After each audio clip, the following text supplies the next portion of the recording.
जिसे ये पंजा दिख जाता है उसे सिर्फ इंटेरोगेटिव प्रोनाउंस याद नहीं हो जाते हैं बल्कि समझ आ जाते हैं। जिसे ये पंजा दिख जाता है उसे इंटेरोगेटिव प्रोनाउंस सिर्फ याद नहीं होते बल्कि समझ आ जाते हैं। दोस्तों नमस्कार, आपका स्वागत है आपके अपने चैनल में जिसका नाम है इंग्लिश चर्चा। दोस्तों आज हम सीखने वाले हैं इंट्रोगेटिव प्रोनाउंस। दोस्तों इंट्रोगेटिव प्रोनाउंस ये एक भारी भरकम सा वर्ड हमें लगता है, लेकिन ये बहुत आसान है। इंट्रोगेटिव प्रोनाउंस को गोली मारते हैं। आज हम सीखेंगे हु, हुम, हुज, व्हाट, विच का यूज करना सेंटेंस में। इसका यूज यूं तो बहुत तरीके से हो सकता है, लेकिन आज हम इसके साथ कुछ ऐसे तरीके से सीखेंगे जिसमें हम इनके साथ, इन चीजों के साथ कोई नाम नहीं जोड़ेंगे। जिसमें हम इन चीजों के साथ कोई नाम नहीं जोड़ेंगे, यानी कोई नाउन नहीं जोड़ेंगे। क्या कहा? इन चीजों के साथ हम कोई नाउन नहीं जोड़ने वाले हैं। पहले का है कॉन्सेप्ट बिल्कुल क्लियर है। वो कॉन्सेप्ट क्या है? कॉन्सेप्ट कहता है कि जब भी आप प्रोनाउंस की बात करोगे, आप चीजों की बात नहीं करोगे, सॉरी चीजों की बात तो करोगे लेकिन उनके नाम नहीं लेने वाले। यहाँ कहा हु, किसी का नाम तो लिया ही नहीं। ठीक है, इतने सारे प्रोनाउंस हमने सीख लिए। हम सीरीज में बहुत सारे, अपनी इस सीरीज में हमने बहुत सारे प्रोनाउंस के टाइप कंप्लीट कर लिए। हमेशा एक बात कही गई है, वो ये है कि आप जब भी प्रोनाउंस की बात करोगे तो नाउन्स उनके साथ नहीं अटैच की जाएंगी। अगर कुछ किया जाएगा तो वो क्या होगा? वो होगी वर्ब्स। ध्यान रखिए दोस्तों, यहाँ भी वर्ब्स, यहाँ भी वर्ब्स, यहाँ भी वर्ब्स। दरअसल इनका काम वर्ब्स के बिना चल ही नहीं सकता। किनका? प्रोनाउंस का। यूज कह लीजिए कि ये इनका रिलेशन हस्बैंड और वाइफ वाला है, बेटे और माँ वाला है। ठीक है, माँ और बाप वाला है, कुछ इस तरीके से इनका रिलेशन है। राइट, यानी कि इनका रिलेशन ये साथ ही चलेंगे अगर इनको इंटेरोगेटिव प्रोनाउंस वाले तरीके से आपको बिहेव करवाना है, सिर्फ तभी। अगर इन चीजों के साथ अगर कोई नाम आ रहा है, किसी वस्तु का नाम आ रहा है, यानी कोई नाउन आ रही है, तभी इंटेरोगेटिव प्रोनाउंस ना हो करके क्या हो जाते हैं? इंटेरोगेटिव एडजेक्टिव्स हो जाते हैं। तो बहुत ही आसान इनको सीखना। पहले याद रखिए दोस्तों एक बहुत ही इंपॉर्टेंट बात जो आपको समझ आ चुकी होगी कि प्रोनाउंस की बात हम जब करते हैं, इंट्रोगेटिव प्रोनाउंस की जब हम बात करते हैं तो वो हमारे पास 5 होते हैं। कैसे याद रखें? सिर्फ आपने एक वर्ड याद रखना है, वो क्या है? हु। सिर्फ हु में ही, हु से ही आपको सारी चीजें याद हो जाएंगी। हु दोस्तों, हु है, इसमें पहले हु लिखो, उसके बाद इसमें एम जोड़, क्या बन गया? हूं। अब एम को हटाओ, ऐसी जोड़ दो, हुज बन गया। ठीक है, अब WHAT, व्हाट, विच।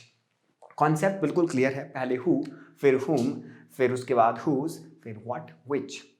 ये पंजा याद रखना है। मैंने कहा ये पंजा याद रखने की जरूरत भी नहीं है आपको, सिर्फ देखना है। देखना मतलब आपके दिमाग में पता है हमारे पंजे में 4 fingers are there and 1 thumb is there. So याद रह गया, 5 प्रोनाउंस हैं। हु, हुम, हुज, व्हाट, विच। कैसे? सबसे पहले हु, उसके बाद हुम, उसके बाद हुज, फिर व्हाट, फिर विच। बहुत आसान है। अब इनको इंट्रोगेटिव प्रोनाउन क्यों कहा जाए और इंट्रोगेटिव एडजेक्टिव क्यों कहा जाए, इसमें थोड़ा सा डिफरेंस है जो मैंने बता दिया आपको। अगर इन चीजों के बाद हु, हुम, हुज, व्हाट, विच के बाद अगर वर्ब आती है, is, am, are, was verb, कोई भी वर्ब समझते हैं, हेल्पिंग वर्ब, ठीक है, वो आ जाए। हो सकता है मेन वर्ब भी आ जाए, हु वेंट, कौन गया, है ना, हु डांस्ड, कि कौन नाची, राइट, कौन नाचा, कौन नाची, हु स्पोक, कौन बोला। तो हो सकता है ना ऐसा भी, मतलब आ तो वर्ब ही रही है ना, चाहे हेल्पिंग वर्ब आए चाहे मेन वर्ब आए, लेकिन वर्ब जरूर आएगी। तो बहुत ही आसान है। अब देखते हैं इनका मतलब क्या होता है और इनको सेंटेंस में इनको कैसे हमने यूज करना है। देखो दोस्तों, हु का मतलब बहुत ही सिंपल है, कौन। जैसे हम अब ये देखते हैं इनका इस्तेमाल कहाँ करते हैं, डेली भाषा के, हम इनका डेली भाषा में इनका बहुत ज्यादा यूज करते हैं। वो कौन खड़ा है, वो कौन है, वो जो आवाज कर रहा था वो कौन था, कौन था, वो कौन था, ठीक है, वह कौन है, वो कौन है, वो वहां शरारत कौन कर रहा है, कौन कर रहा है, राइट। सो हु से पूछते हैं हम कौन। आपका फेवरेट टीचर कौन है, आपका फेवरेट सब्जेक्ट, तो विच से कहा जाएगा, विच, वो भी आ गया, which is your favourite subject, right. तो हु का इस्तेमाल करते हैं कौन। हु का मतलब क्या होता है, कौन। बात आते हैं हुम पे, बात करते हैं हुम के बारे में। हुम क्या कहते हैं, हुम। सो इस तरह से इसको पढ़ा जाता है, राइट। हुम का मतलब होता है जिसे।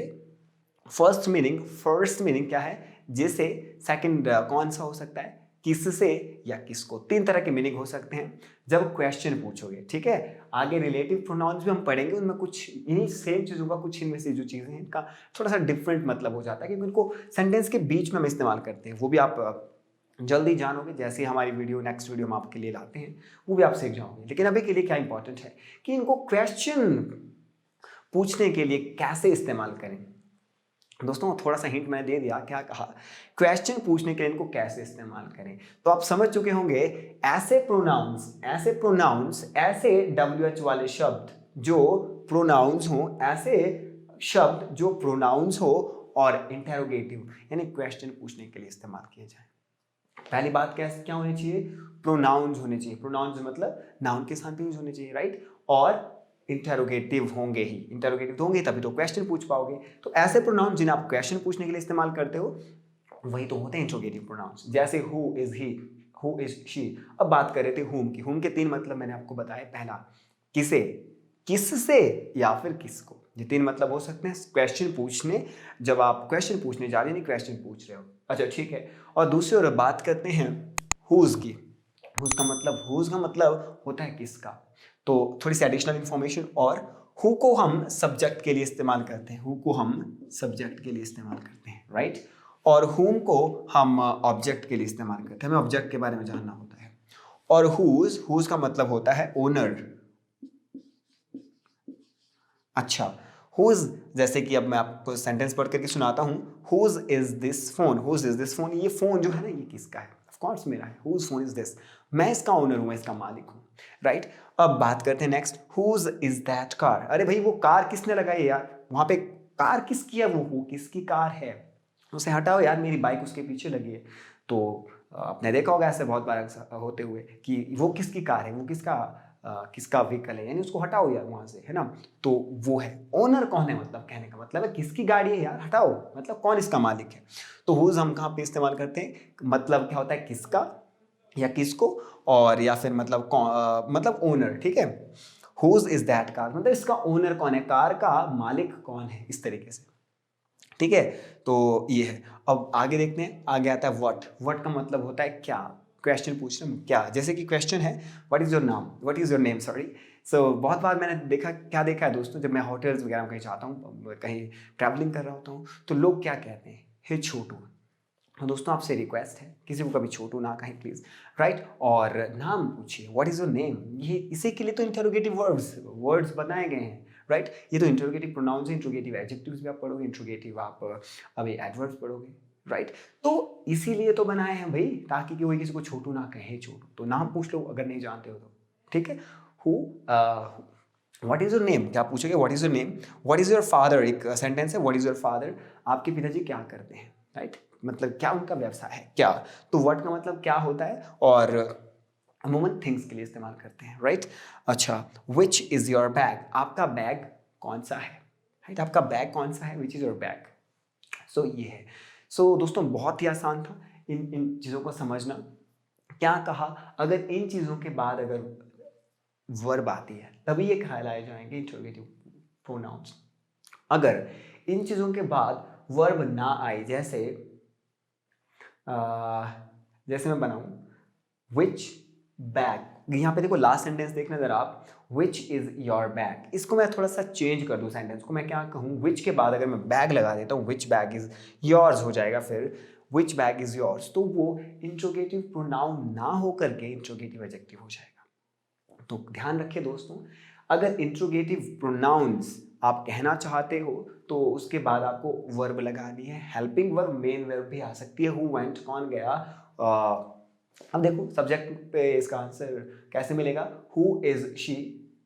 तो ये वाला सेंटेंस है, who is she, she is, तो कैसे, मैंने कहा था ना हु इज शी, तो इसका आंसर क्या होगा, क्या आंसर इसका होगा, शी इज नेहा, मान्य मैंने कह लिया नेहा, राइट। सो ये देखो सब्जेक्ट के स्थान पर इसका इस्तेमाल हो रहा है, और आंसर क्या आ रहा है, नाउन आ रहा है। तो ये भी एक, मतलब आप आंसर नाउन का लेना चाहते हो, आप क्यों इस्तेमाल कर रहे हो? इस नेहा के स्थान पे आपने इस्तेमाल किया है ये हु इज शी, तो नेहा के स्थान पे आपने क्या कहा? Who is she. ठीक है, अगर मैं कहूँ ही इज रवि, तो आपको रवि का नाम थोड़ी पता है, अगर पता होता तो पूछते क्यों? तो आपने पूछा हु इज ही, तो आप क्या कहोगे? अगर उसका नाम रवि है तो मैं क्या कहूँगा? He is Ravi. क्या कहूँगा? He is Ravi. बहुत आसान है, राइट? तो क्या कहूँगा मैं? ही इज रवि, अगर मुझे पता होगा। ठीक है, अगर मुझे पता नहीं है तो मैं क्वेश्चन पूछूंगा इस रवि को जानने के लिए, यानी मैं क्या जानना चाहता हूँ? नाम, इसके स्थान पे कुछ यूज कर रहा हूँ, इसीलिए तो वो प्रोनाउन हो रहा है। बहुत आसान है। ये हमारे पास नाउन है ना दोस्तों, ये जो नाउन है रवि, रवि का नाम हमें नहीं पता है, इसीलिए हम क्या कह रहे हैं? इसके स्थान पे हु कह दे रहे हैं और क्वेश्चन क्या बना रहे हैं? हु इज रवि, तो हुआ ना प्रोनाउन, क्वेश्चन पूछने के लिए इस्तेमाल किया, राइट? और प्रोनाउन क्या होता है? जो नाउन के स्थान पे इस्तेमाल किया जाए, ऑफ कोर्स किया जाए, बट एक ऑर्डर होता है सेंटेंस का, तो क्वेश्चन पूछने के लिए पहले हु इज ही, तो ये क्वेश्चन बना। ठीक है, और कहाँ पे इस्तेमाल किया? सब्जेक्ट के स्थान पे, राइट? और दूसरी ओर देखिए, शी इज नेहा, हमें नेहा का नाम पता नहीं है अब। ठीक है, अब हमें नेहा का नाम नहीं पता, पूछ रहे हैं हु इज शी, वह कौन है? तो अगर तुम्हें पता है तो तुम इंट्रोगेटिव इस इंट्रोगेटिव प्रोनाउन का इस्तेमाल नहीं करेंगे, लेकिन नहीं पता होगा तो जो हम यूज करेंगे वो ऑब्वियसली प्रोनाउन ही होना है ना, क्योंकि नाउन के स्थान पे जो यूज हो वही तो प्रोनाउन होता है। तो यही कहने का मतलब है, जहाँ पे आप इन सभी चीज़ों का इस्तेमाल, इन सभी वर्ड्स का इस्तेमाल क्वेश्चन पूछने के लिए करो और नाउन के स्थान पे करो, तो वो क्या होंगे? इंट्रोगेटिव प्रोनाउंस होंगे। बहुत ही आसान था दोस्तों। अगर आपका कोई क्वेश्चन हो तो प्लीज़ कमेंट में आप मुझसे पूछ सकते हैं, मैं आपको आंसर ज़रूर करूँगा। अभी के लिए bye bye, see you next video, thank you so much.